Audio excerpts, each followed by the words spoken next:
Clase 12 de hermenéutica. Vamos a continuar con el estudio de las figuras retóricas. Estamos todavía en este estudio de las figuras retóricas simples, donde hemos estudiado ya las figuras de comparación, el símil y la metáfora. Hemos estudiado las figuras de dicción, como es el pleonasmo y la hipérbole. Y a partir de la clase anterior comenzamos a ver las figuras de relación, donde se encuentra la sinécdoque y la metonimia. En la clase anterior comenzamos con este estudio y nos quedamos en el estudio de la sinécdoque. Mencionábamos desde la clase anterior que la sinécdoque viene del griego sinekdoke, que viene de estos dos términos. Se compone del término sin, que significa junto, y del término ek, que significa fuera. La sinécdoque, entonces, en este sentido, es la comprensión de varias cosas a la vez, comprender varias cosas a la vez. Explicábamos y decíamos que la sinécdoque es llamar una cosa no con el nombre que tiene esa cosa o a lo que nos estamos refiriendo, sino usando otro término. Es una sustitución de términos, algunos lo entienden de esa forma. Es una designación de una cosa con el nombre de otra con la que existe una relación de inclusión. Algunos también lo definen como una parte representa un todo y todo representa una parte, o la designación de un todo con el nombre de una de sus partes. Es entonces una sustitución de términos, designar una cosa con el nombre de otra. Muy bien, veíamos en la clase anterior que la sinécdoque puede ser sinécdoque del todo, de la parte, de la materia, singular, del género y de la especie. Y en la clase anterior nosotros veíamos algunos ejemplos de la sinécdoque del todo y la sinécdoque de la parte. En esta ocasión, en esta clase, vamos a ver las siguientes de la materia, singular, del género y de la especie. Vamos a comenzar con la primera, la sinécdoque de la materia. Aquí la materia se pone en lugar del objeto. ¿Qué significa esto? Nosotros nos vamos a referir a la materia o vamos a estar mencionando la materia, pero realmente nosotros estamos hablando de manera implícita acerca del objeto. Vamos a tratar de ser más claro en este punto. La frase, la oración chocaron los aceros, aquí por ejemplo en esta frase chocaron los aceros, en vez de decir las armas de acero, el cuchillo, los cuchillos, la espada, etcétera, decimos los aceros. Y en esta ocasión entonces nosotros estamos sustituyendo, ponemos la materia en lugar de poner el objeto. En vez de decir chocaron las armas de acero, chocaron los cuchillos, chocaron las espadas, nosotros estamos colocando la materia en lugar en sí propiamente del objeto, ¿sí? Muy bien, vamos a ver un ejemplo aquí en la Biblia. Isaías 44:19 dice: no discurre para consigo, no tiene sentido ni entendimiento para decir. Parte de esto quemé en el fuego y sobre sus brasas cocí pan, asé carne y la comí. ¿Haré del resto de él una abominación? ¿Me postraré delante de un tronco de árbol? Ahora quiero que vean la última parte. Me postraré delante de un tronco de árbol. Tronco de árbol viene a ser entonces la materia. La materia se va a poner o se va a colocar en lugar del objeto. Es decir, esta figura retórica, esta sinécdoque de la materia, realmente nosotros nos estamos refiriendo al objeto en sí, pero lo estamos mencionando a través de la materia. Y dice, me postraré delante de un tronco de árbol, y tronco de árbol viene a ser la materia entonces en este sentido. ¿Cuál sería el objeto? El objeto sería, sin lugar a dudas, el ídolo. Entonces, aquí nosotros, en vez de decir me postraré delante de un ídolo, es decir, en vez de mencionar el objeto en sí de manera directa, de manera literaria a través de esta sinécdoque, nosotros nos mencionamos a la materia, mencionamos la materia en lugar de mencionar el objeto. Pero este texto, me postraré delante de un tronco de árbol, realmente lo que nos está significando es me postraré delante de un ídolo, Nosotros entonces nos estamos refiriendo a la materia, pero estamos mencionando la materia, pero realmente nos estamos dirigiendo o estamos hablando realmente del objeto. Vamos a otro texto, Josué capítulo 8:31.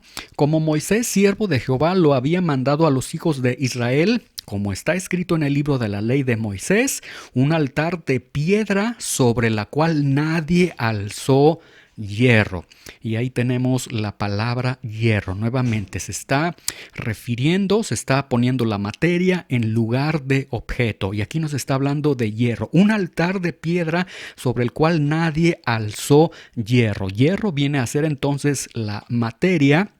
Pero realmente, ¿a qué se estaba refiriendo el autor cuando dice sobre la cual nadie alzó hierro? Realmente vemos que se está refiriendo al objeto. Dice entonces un altar de piedra sobre la cual nadie alzó herramienta de hierro. ¿Sí?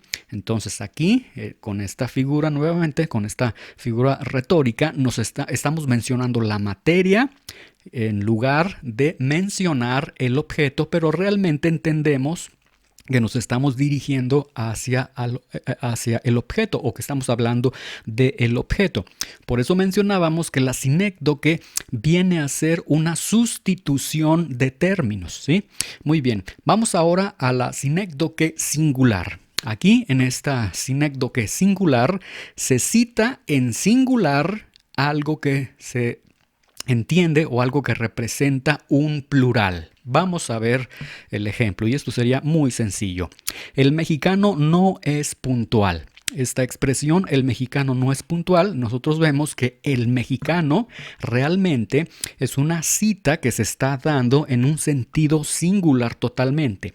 Pero cuando nosotros decimos el mexicano no es puntual, estamos entendiendo que aunque nosotros estamos mencionando en singular, realmente nosotros estamos entendiendo o nos estamos dirigiendo hacia lo plural. Entonces, en este sentido, se cita en singular algo que se está representando en plural. Y esto, bueno, yo considero que lo podemos entender de manera muy sencilla. Romanos capítulo 3, versículo 10 y 11, cuando dice el apóstol Pablo, como está escrito, no hay justo ni aun uno, no hay quien entienda, no hay quien busque a Dios.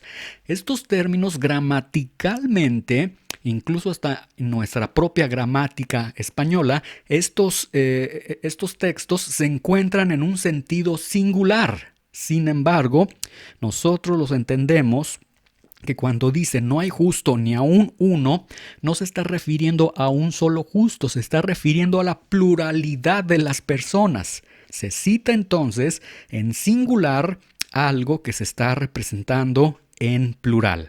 Génesis capítulo 2, versículo 18, y dijo Jehová Dios, no es bueno que el hombre esté solo, le haré ayuda idónea para él. Y este texto, nuevamente, se está citando en singular, pero el sentido que tiene, o a donde se está dirigiendo, o a lo que se está refiriendo, es al aspecto plural. No está hablando de manera narrativa, de manera solamente decir para Adán no era bueno que estuviera solo, para los demás hombres quizás pudiera ser bueno que estén solos, no, sino que se está refiriendo cuando dice no es bueno que el hombre, en singular, pero realmente no es bueno que los hombres estén solos, les haré ayuda idónea para ellos. Es lo que está implicando. Se cita entonces en singular algo que se está representando en plural. Muy bien, veamos la sinécdoque del género. En esta sinécdoque del género se pone el género en el lugar de la especie. Nuevamente, citamos el género, pero realmente nos estamos refiriendo a la especie. Nuevamente, es una sustitución de términos. Vamos a ver este ejemplo. El caballo se encabritó. Tenemos aquí entonces que se está colocando el género en lugar de la especie. El caballo sería el género, el cabrito sería la especie, y entonces lo que nosotros estamos haciendo es que nos dirigimos, mencionamos el género, pero realmente nos queremos referir a la especie. Veamos en la Biblia, Isaías capítulo 5, versículo 4. ¿Qué más se podía hacer a mi viña que yo no haya hecho en ella? ¿Cómo, esperando yo que diese uvas, ha dado uvas silvestres? Y aquí tenemos entonces uvas, que viene a ser el género, y después tenemos uvas silvestres, que viene a ser la especie. Y nuevamente, vean, este texto se pone el género en lugar de la especie. Aquí el autor muy bien pudo haber dicho, como esperando que diese un buen fruto, ha dado uvas silvestres, sino que primeramente menciona el género y después se va hacia, y realmente se está refiriendo a la especie. Muy bien, vamos a la última, que es la sinécdoque de la especie. Y aquí es lo contrario, se pone la especie en lugar del género. Y tenemos esta frase, por ejemplo, me dieron gato por liebre, por ejemplo, ¿sí? Aquí hay una sustitución, tenemos la especie, tenemos el género, y vamos a la Biblia para poder entenderlo. Dice Salmo 115, versículos 5, 6 y 7. Tienen boca, mas no hablan, tienen ojos, mas no ven, orejas tienen, mas no oyen, tienen narices, mas no huelen, manos tienen, mas no palpan, tienen pies, mas no andan, no hablan con su garganta, ¿sí? Y aquí entonces se está colocando el género boca, ojos, vista, oídos, etcétera, todo esto en lugar de la especie. No está hablando quién tiene boca, orejas, narices, manos, etcétera. Sería entonces el humano, serían los ídolos en este caso, pero aquí se está haciendo una sustitución. Se está refiriendo al género en lugar de estarse refiriendo a la especie. Con esto entonces concluimos esta división que tiene la sinécdoque, que puede ser del todo, de la parte, de la materia, singular, del género y de la especie. Figuras de relación, la sinécdoque, que hemos agotado ya entonces en esta clase. Y en la siguiente vamos a continuar con la metonimia y con otras más de las figuras de contraste. Que el Señor les bendiga.